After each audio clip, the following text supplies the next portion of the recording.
Radio and the connecting of daily lives.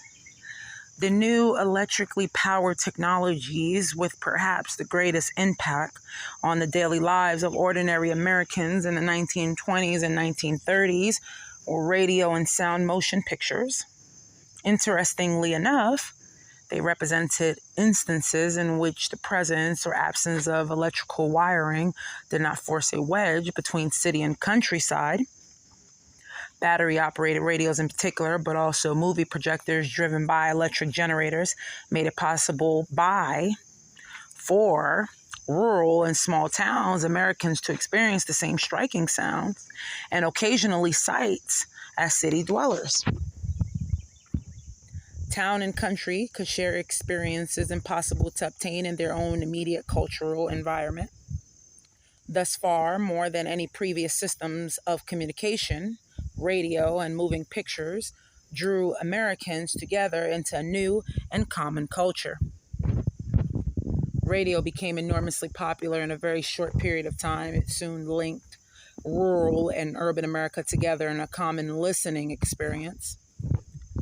In the 2 decades after the first commercial radio broadcast in November 1920, nearly 41 million radios were manufactured in the United States, considerably more than one for every household in the nation.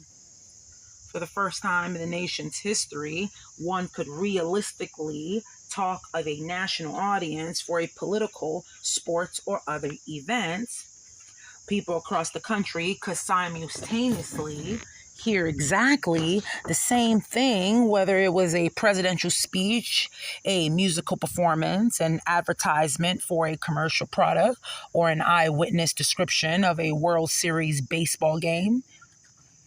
A nationwide community of people sharing the same experience at the same moment was first formed. The Italian Guglielmo Marconi had discovered how to transmit telegraphic code through the air in 1896, initiating a scientific scramble to advance wireless communication. Marconi first demonstrated his wireless telegraph in the United States in October 1899, sending to shore reports on the America's Cup yacht races in New York Harbor. With a variety of inventors working on aspects of the problem, less than a decade later, Americans achieved wireless transmission of voices and music, the first crude radio. In 1909, a primitive radio station began broadcasting every Wednesday evening from the San Jose, California College of Engineering. Messages sent and received in the dots and dashes of Morse telegraph code remained the common medium, however, having quickly become commercially important. Wireless messages from the sinking SS Titanic in 1912 underscored the value of ship-to-shore communication and increased enthusiasm for Marconi's invention. By 1913, advances in vacuum tube technology effectively amplified wireless telegraph and radio signals, marking a great improvement over existing transmitters, and operators began demonstrating that interest in this new medium of communication that existed beyond naval, military, journalistic, and business circles. They talked, sang, made speeches, gave time signals and weather reports, played phonograph records, and read poetry for other amateurs. In 1915, a voice message transmitted from Arlington, Virginia was picked up in both Paris and Pearl Harbor, Hawaii. In 1916, a network of amateur operators were able to relay a message from Davenport, Iowa to New York City in only 2.5 hours using a series of intermediate receivers and transmitters.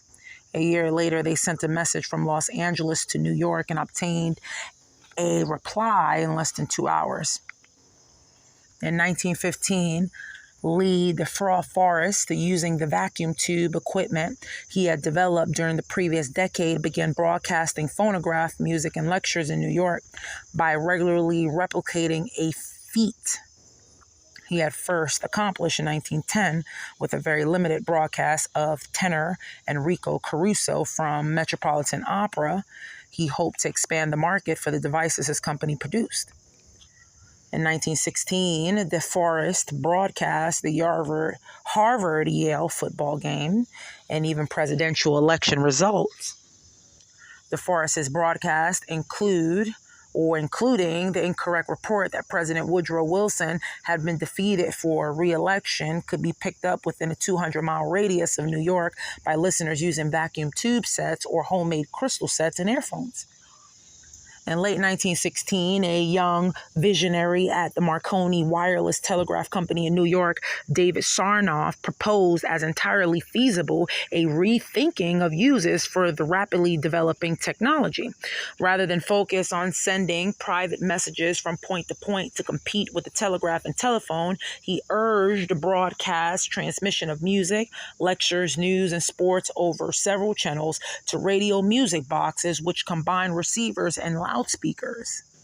Sarnoff envisioned a household utility for urban and perhaps most useful rural homes. World War I, however, redirected radio development for the time being by centralizing control and development in government hands. Speedy and secure military and diplomatic communication took priority for the moment. The war shaped the evolution of radio by, among other things, standardizing the many competing technological systems. Also, wartime desire to intercept German communications inspired Edwin Armstrong's 1918 invention of the super heterodyne circuit, an effective tuning device for electromagnetic signals that remain to this day the central element in radio and television transmission at precise and differentiated frequencies. In the fall of 1919, the Radio Cooperation of America, known as the RCA, was formed with government encouragement and the support of the General Electric Corporation, the outgrowth of Thomas Edison's early enterprise, to take over the interests of the American Marconi Wireless Telegraph Company and avoid continued post-war government control of wireless communication. Although focused at first on ship-to-shore and international wireless telegraphy, the new company's leaders did allow Sarnoff to explore his idea of broadcasting to radio music boxes. By July 1920, the potential for conflict with the American Telephone and Telegraph Company over patent rights and competing systems for transmitting signals to American homes was resolved. RCA simply gave 1 million shares of its stocks, about 10%, to AT&T, and the two firms agreed, with government approval, to cooperate rather than compete. RCA found itself in a powerful position to determine the nature of broadcasting. Meanwhile, General Electric's principal rival, Westinghouse, shut out of international wireless telegraphy but holding the super heterodyne patent, among others, decided to compete with RCA in the field of domestic broadcasting. In Pittsburgh, Westinghouse engineer Robert Conrad began transmitting primitive programs. Amateur operators, of whom there were more than 6,000 nationally by 1920, were delighted to pick up vocal and musical broadcasts instead of just Morse code and encouraged his efforts. By May 1920, Pittsburgh newspapers were reporting on his regular Saturday evening concerts. In September, a local department store began advertising $10 receivers capable of picking up Conrad's concerts. And at 8 p.m. on November 2nd, 1920, Westinghouse station KDKA, which had just obtained the first U.S. government license to operate a general broadcasting service, began regular transmissions from the roof of the company's factory.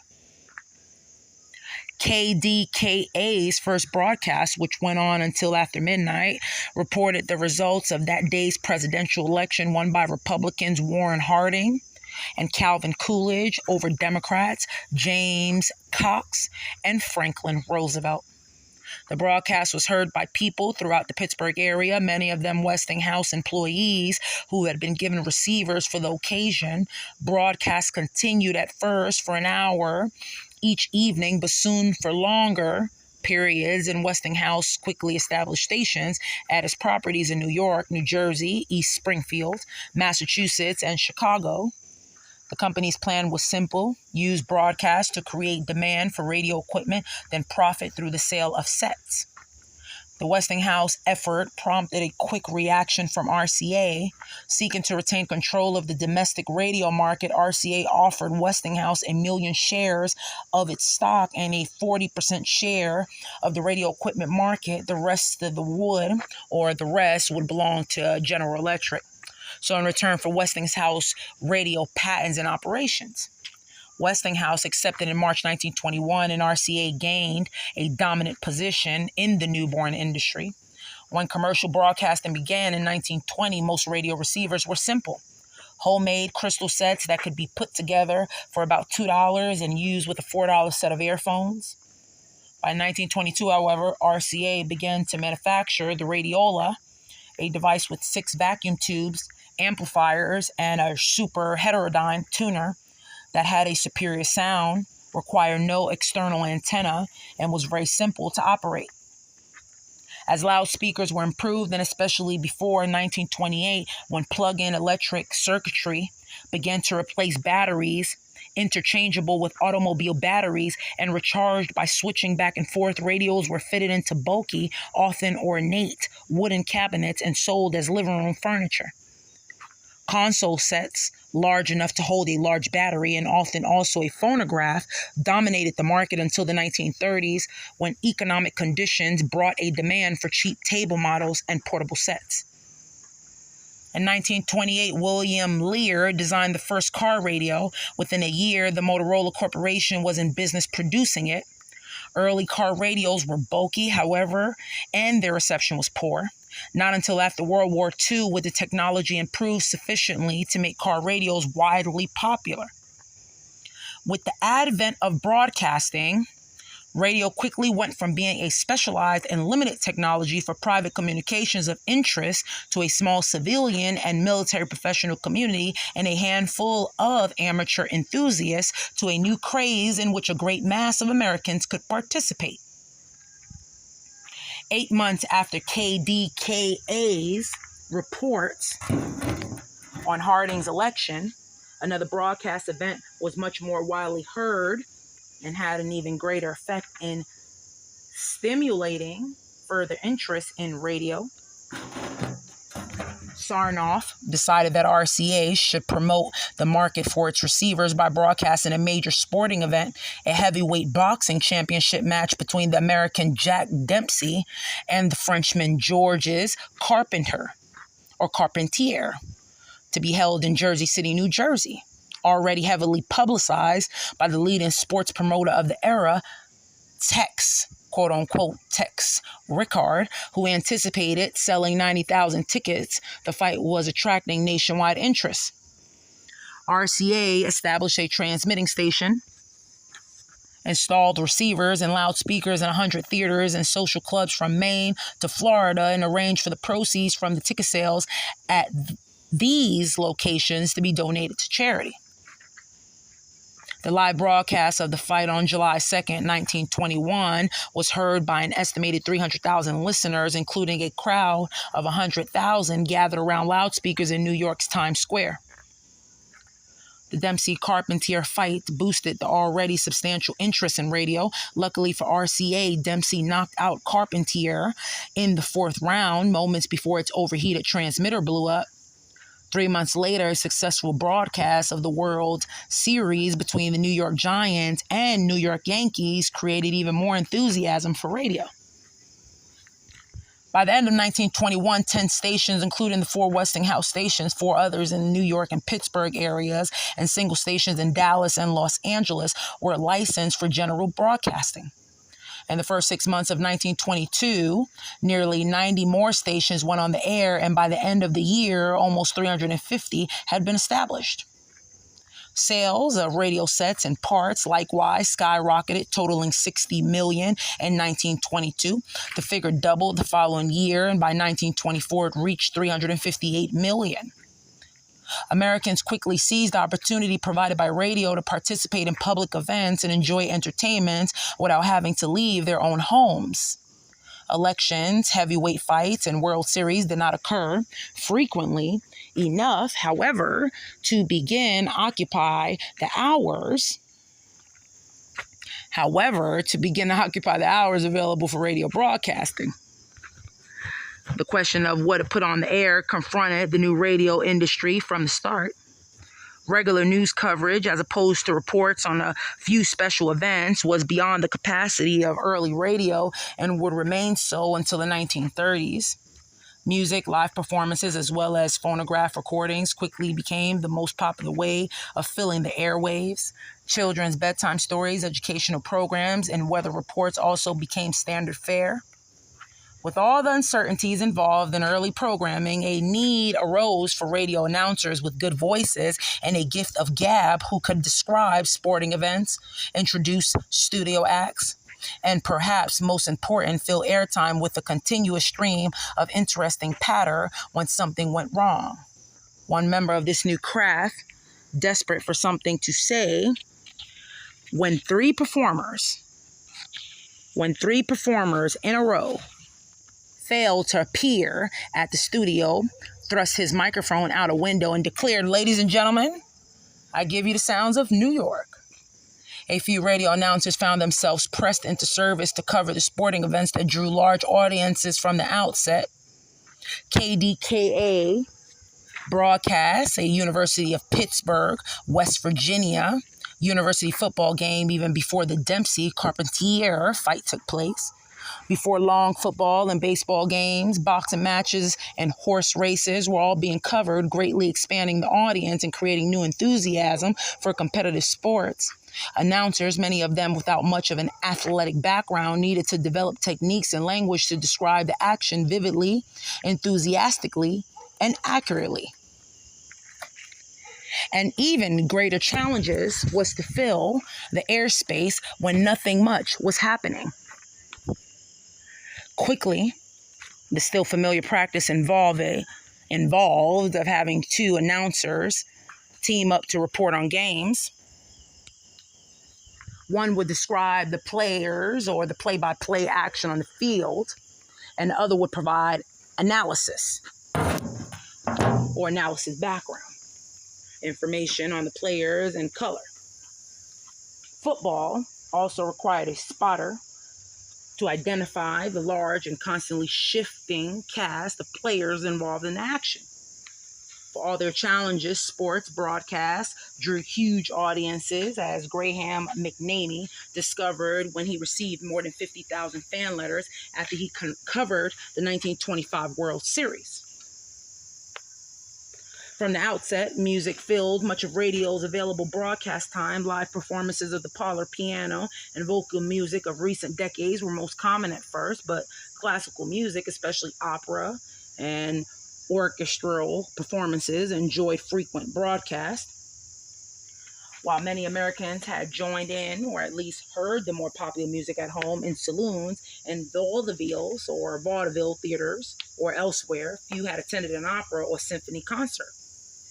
The audience that heard classical music with the low sound quality of early radio was soon eager for live performances.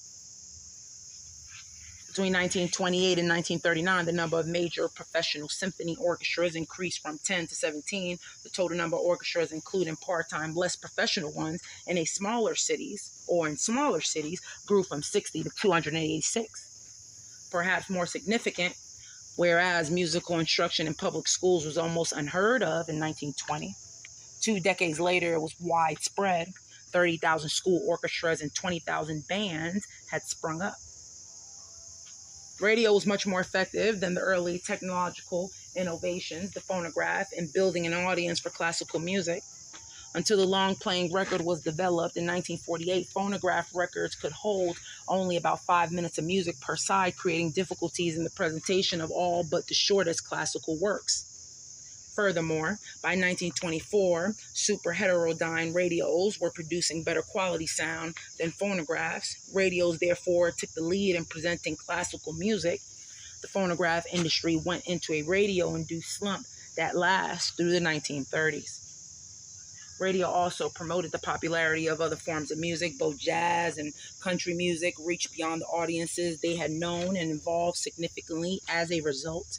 Music that could be and often had been performed at home in the parlor included sentimental songs, ballads, vaudeville, and musical comedy tunes, and less challenging operatic pieces. Such parlor music was familiar, traditional, and remained widely enjoyed by early radio audiences. The limitations of radio, however, reshaped this sort of music.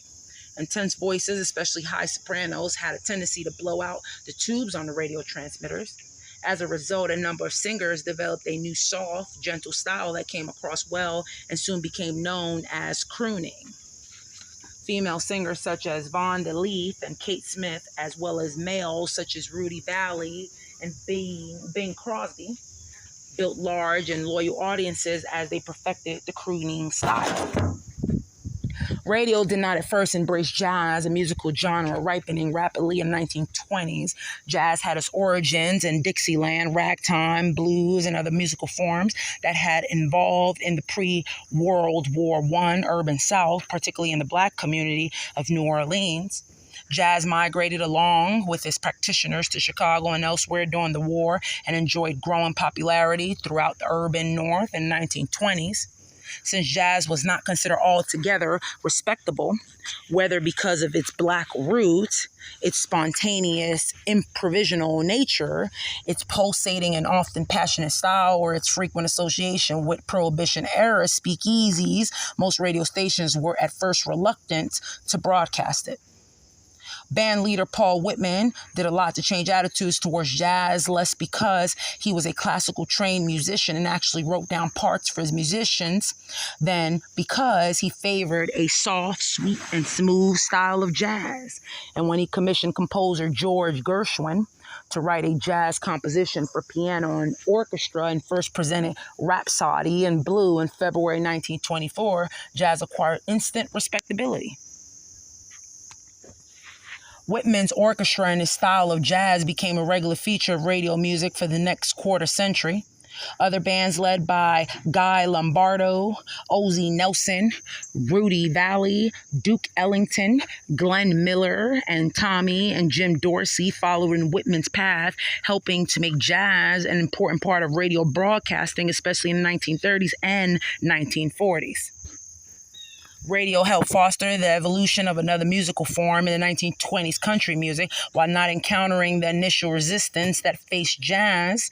Country music at the time consisted of a range of non-professionalized traditional folk music, often referred to as hillbilly. Early Southern radio stations experimented successfully with fiddle tunes, gospel songs, and other localized forms of folk music. In April 1924, the Sears Roebuck station in Chicago, named WLS for world's largest store, began a fiddle and a square dance music program called the National Barn Dance. It was an instant hit. 19 months later, station WSM in Nashville, Tennessee, followed with the variety show named the Grand Ole Opry. Before long, the Opry had proved so popular that it was being broadcast for hours at night every Friday and Saturday. These programs, which could be heard throughout the South and Midwest, and a number of imitators, called attention to country music and made celebrities of its best performers. Innovations in styles such as the combining of fiddle, guitar, mandolin, and banjo to make bluegrass music soon followed. Radio lifted country music from its highly localized roots and encouraged its evolution as widely popular and distinctive American music. Religious services became another early staple of radio broadcasting. Sacred music represented only part of the appeal. Radio preachers reported receiving a flood of letters of gratitude from farmers, the elderly, invalids, and other unable to attend church services, while most radio preachers reached only a local audience. By the late 1920s and 1930s, a few gained a national following. The evangelists Amy Seppel McPherson in Los Angeles and Father Charles Colin in Royal Oak, Michigan, were the first to emerge and quickly become the best known. Whether as a result of radio, religious observance became more common or less communal and intense remain ambiguous. Radio's impact on American politics likewise proved an uncertain blessing from the outset. broadcast of the 1924 Republican National Convention in Cleveland and the Democratic National Convention from Madison Square Garden in New York gave radio listeners a sense of national party politics unlike anything available before. The Republican Convention was broadcast first, but with the nomination of incumbent President Calvin Coolidge. A foregone conclusion, a little thought given to the radio audience, it was a tedious affair. Unfortunately for the Democrats, the broadcast of their convention 2 weeks later called attention to deep party divisions between urban and rural, northern and southern, and progressive and conservative factions. The convention dragged on for an unprecedented 14 days and 103 ballots before a presidential nominee was selected. While their radio performance was not the only cause of the Democrats' subsequent election loss to their Republican rivals, who had their own problems with recent Harding administration corruption scandals, it did initiate a new era in which radio brought national politics more vividly into the lives of ordinary Americans. As the radio room accelerated, more broadcasting stations as well as more powerful ones whose signals traveled farther went on the air. At first, every station was supposed to broadcast on the same federally assigned frequency as a result of the 1912 Federal Radio Act, which envisioned military and government radio communication, but not commercial broadcasting. In late 1922, a second frequency was allocated. This change was hardly enough to keep stations from interfering with each other, and while nearby stations worked out agreements to alternate periods that they would be on the air, this compromise did not solve the problem. Some stations simply altered their frequency on their own. When warned against doing this, Amy Semple McPherson sent Commerce Secretary Herbert Hoover a telegram saying, "Please order your minions of Satan to leave my station alone. Stop. You cannot expect the Almighty to abide by your wavelength nonsense. Stop when I offer my prayers to him. I must fit into his wave reception." Unrestricted high-powered stations broadcasting at 100,000 watts or more could literally blow their lower-powered competitors off the air. Since the number of radio frequencies was limited, broadcasters soon called for federal regulation. Reluctant to restrict private businesses, Hoover's Commerce Department at first tried to get broadcasters to reach agreements among themselves. Problems continued, however, and with the number of stations increasing to nearly 700, Congress finally adopted the Radio Act of 1927, declaring that the airwaves belong to the people and that the government must accept responsibility for managing them in the common interest. The new Federal Radio Commission, replaced in the mid-1930s by an expanded Federal Communications Commission, defined a radio broadcast band at 500 to 1,500 kilocycles, licensed stations to operate at specified frequencies and transmission power up to 50,000 watts, and set standards of good practice for license holders. Larger commercial broadcasters welcomed government rationalization and regulation of the radio business. Meanwhile, the many small nonprofit stations operated by educational institutions complained about being assigned poor frequencies and restricted to daytime operation. 4 or 5 of the educational stations licensed in the 1920s went off the air by the following decade, leaving only about 40 across the nation to pursue programs of academic lectures, agricultural reports, and domestic advice. The effect of the Radio Act of 1927 was therefore to enhance the commercial potential of radio while undermining its educational possibilities. Although government intervention made possible a multitude of radio stations and thus the possibility of a great variety of choices for listeners, other developments, networking, and advertising before long came to standardize what most people heard. Experiments with linking stations by telephone lines so that they could simultaneously broadcast the same program began with the 1922 World Series, carried by a New York and Shenanigans station. By the next summer, a similar arrangement made it possible for a St. Louis speech by President Harding to be heard in New York. An enthusiastic newspaper reporter predicted that it might not be too long before farmers at the 4 corners of the Union may sit in their own houses and hear the President of the United States. At the same time, experiments with shortwave transmission of programs that would then be rebroadcast by local stations came to offer an alternative mode of creating radio stations. Negotiations between RCA and AT&T, two pioneers in the recreation of networks, led in 1926 to the establishment of the National Broadcasting Company, NBC, which went on the air in November 1926.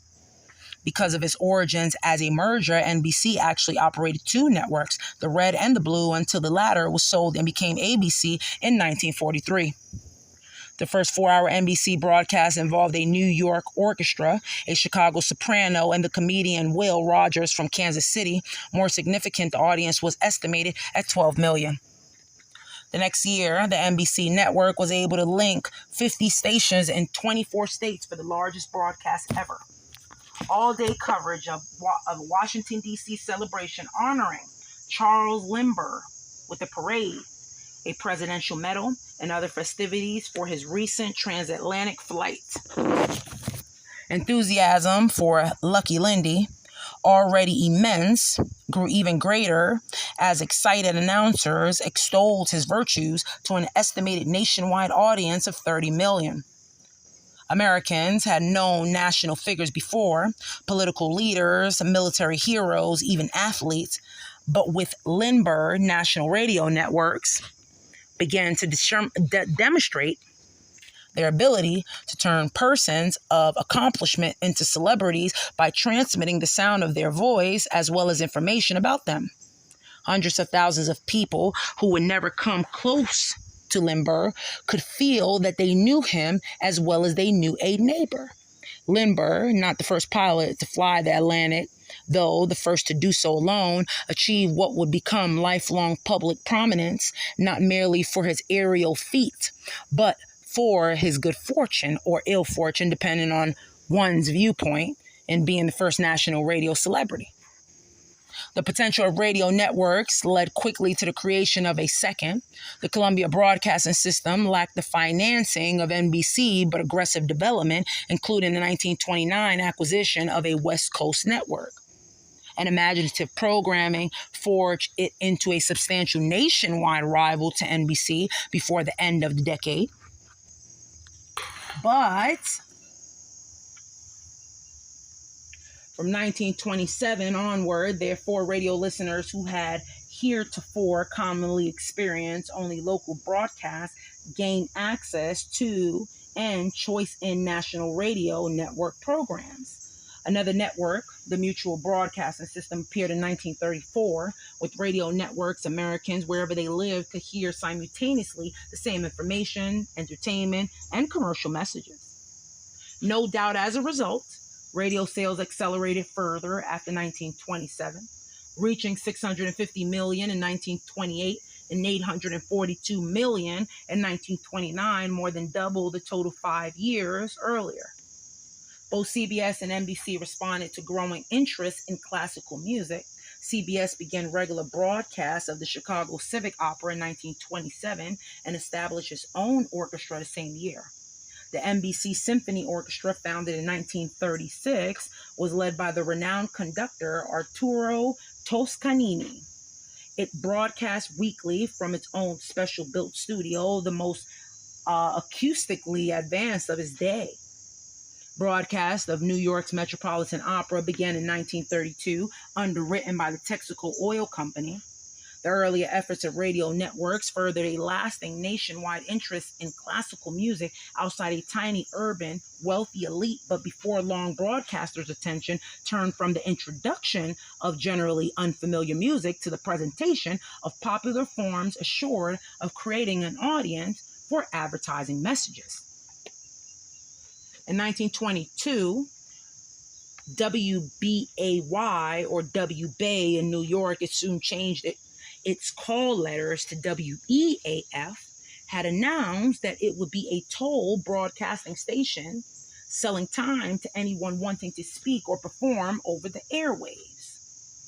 At the first charge would be $50 for 15 minutes, in the evening, $40 for the same time in the afternoon. Amazingly, a month went by before time was purchased for an August 28th program that promoted a Queens apartment development in the course of a 30-minute talk about the novelist Nathaniel Hawthorne. By the end of the year, the number of toll broadcasts was increasing, but not enough to support the station. Advertising did not represent the only means of financing radio broadcasting. Annual license fees on radio receivers as a means of funding state-run systems became common in Europe. In the United States, there was talk of municipal governments paying for radio or the endowment of stations by wealthy philanthropists. Resolution of the question of how to pay for radio broadcasting would, of course, influence its content, as is now evident in the contrast between public radio and television and commercial broadcasting. Promotion of radio equipment sales and the self-financed efforts of early amateurs could not carry broadcasting very far, since at the time widespread resistance existed to any expansion of government activity. Not long into the 1920s, commercial advertising became a principal and profitable means of financing radio and shaping influence on content. Radio advertising at first consisted primarily of sponsoring programs. Advertisers counted on boosting sales by virtue of the goodwill generated by having their brand name associated with a popular program. Broadcasters and advertisers alike were reluctant at first to intrude upon any audience by describing a specific product, much less proclaiming its virtues or indicating its price. Such direct advertisement might be appropriate in a newspaper or magazine, but was thought to infringe too greatly on the radio audience. Even the advertising of such a personal and private product as toothpaste was a subject for debate. The radio audience, after all, might consider it intrusive. The potential power of radio as a marketing instrument gradually overcame such early hesitation. Before long, advertisements were encouraging listeners to consider new products and reconsider ones already on the market. Perhaps the most striking example of the impact of radio advertising was the Lucky Strike cigarette campaign. Before the mid-1920s, few Americans women smoked, and even fewer dared to do so in public. Alert to the potential for doubling its market, Lucky Strike began broadcasting endorsements by foreign opera stars. The ads conveyed glamour and sophistication, not to mention the safety of cigarettes for valuable voices. Before long, the notion that cigarettes could help women keep slim and attractive began to be implied. Propelled by huge advertising budgets, the message got through to millions of women. The sales of advertisement became a driving force, stimulating and shaping network broadcasting. Advertisers were attracted by the larger audiences and better programs that networks offered, while the networks in turn saw the potential for profit. Decisions on what to send out over the air came to be made on the basis of what would draw the largest or most desirable audience for the advertiser. Furthermore, the desire not to offend any part of the audience that might be listening led broadcasters to avoid controversial material. Music, sports, comedy, and drama were much better suited to this objective in the eyes of most advertisers and broadcasters than educational programs or discussions of public affairs and politics. An early experiment with having H.V. Kaltenborn, an editorial writer for the Brooklyn Eagle, deliver on the air current affairs commentary was soon abandoned when his strong opinions seemed as likely to offend as to attract listeners. The first consideration in determining broadcast content and schedule remained that of attracting the largest possible audience. Initially, radio broadcasters were limited to the evening hours, but as their popularity and profitability increased, programs of diverse character occupied more and more hours of the day. Stations started going on the air for a couple of hours at midday with music, whether information directed at farmers and some sort of program design for housewives. They might return in the late afternoon with programs targeted at early elementary school children and women before aiming at a more general audience from 6 to 11 p.m. The earliest morning wake-up programs concentrated on calisthenics. I'm going to say that. I'm going to say that it says calisthenics. I'll say that. Calistenics. Continuing. New York Daily Graphic publisher Bernard McFadden, a physical fitness enthusiast, began in 1925 to buy time on WOR from 6:45 to 8 a.m. every morning so that he could personally conduct an exercise program. By the 1930s, weather reports, recorded music, and talk had become the standard morning format. A few stations tried late-night programs featuring mellow music and announcers with particularly soothing bedtime voices, since relatively few stations remained on the air and signals traveled farther late at night. Some of these stations gained unusually far-flung audiences. The last hours to be filled with radio programming were the hours of the usual workday, and by the late 1920s, however, these periods came to be recognized as times when housewives might listen and could be targets of specialized advertising. Cooking, childcare, gardening, and other advice programs taught by male advertisers to be of a particular interest to women were the first to be broadcast. Romantic dramas soon followed. By the early 1930s, serial dramas such as Ma Perkins and The Romance of Helen Trent, designed to attract regular listeners with their continuing stories, began to appear. These were often sponsored by domestic product manufacturers and hence scornfully labeled soap operas.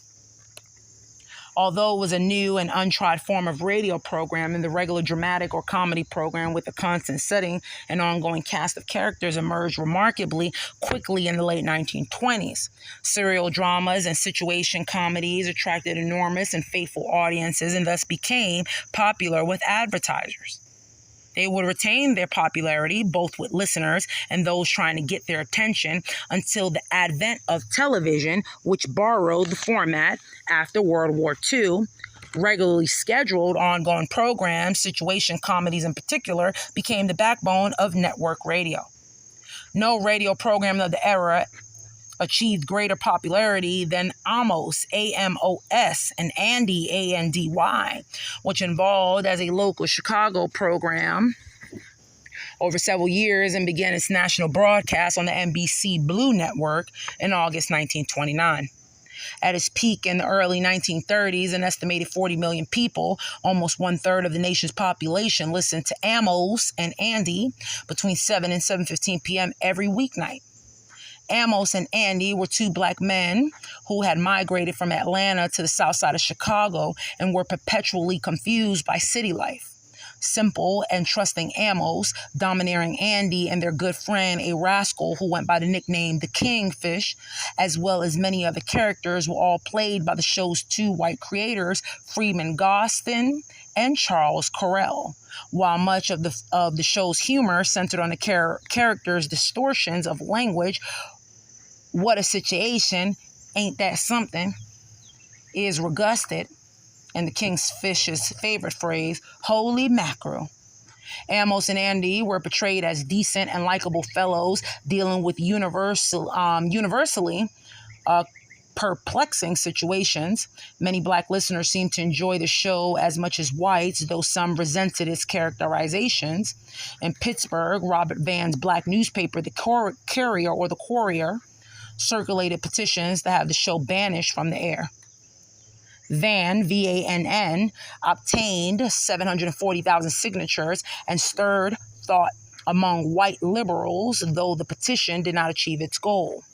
When Britain's George Bernard Shaw was asked what he found most memorable about the United States after a visit in the early 1930s, he replied without hesitation, the Rocky Mountains, Niagara Falls, and Amos and Andy.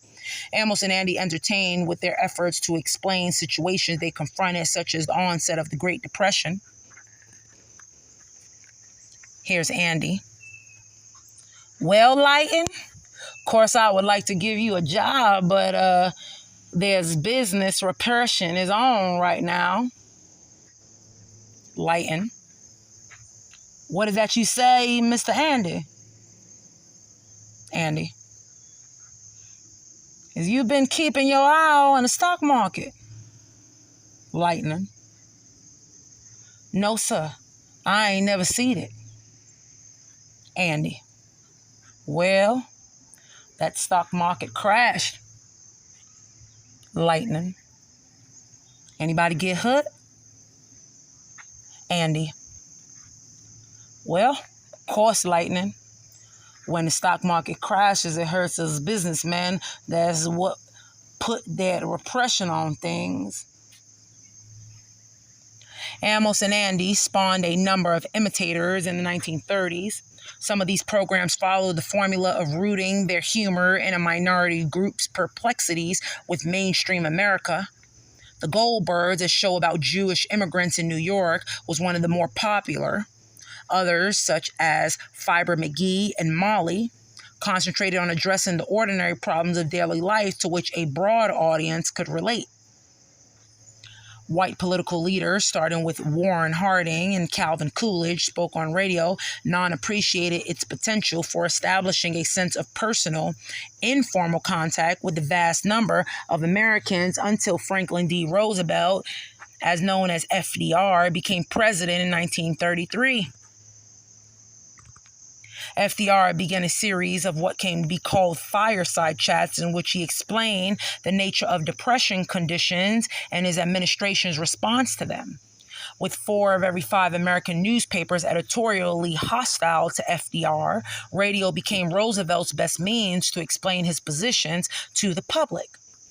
Huge audiences listened, and his resounding re-elections in 1936, 1940, and 1944 were in one respect a measure of the impact upon most Americans of what they heard on the radio.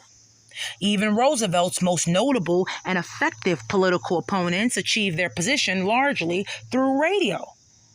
Charles Colin, a Roman Catholic priest with a weekly broadcast from the Shrine of the Little Flower, in Royal Oak, Michigan, and Louisiana, Senator Huey Long built national followings for their critiques of the New Deal on the basis of their compelling radio presentations.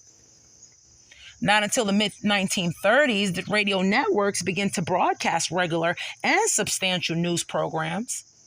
Earlier, newspapers fearing competition had refused access to their news wire services.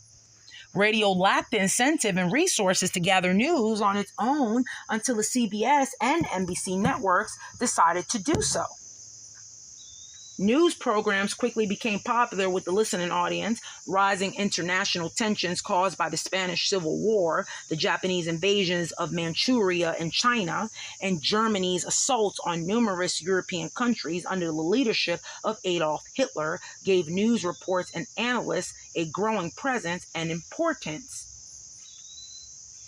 At first, the audience for radio news was rather trusting of what it heard, a fact that became evident on Halloween Eve, 1938, when CBS broadcast Orson Welles' vivid dramatization of War on the Worlds, presenting H.G.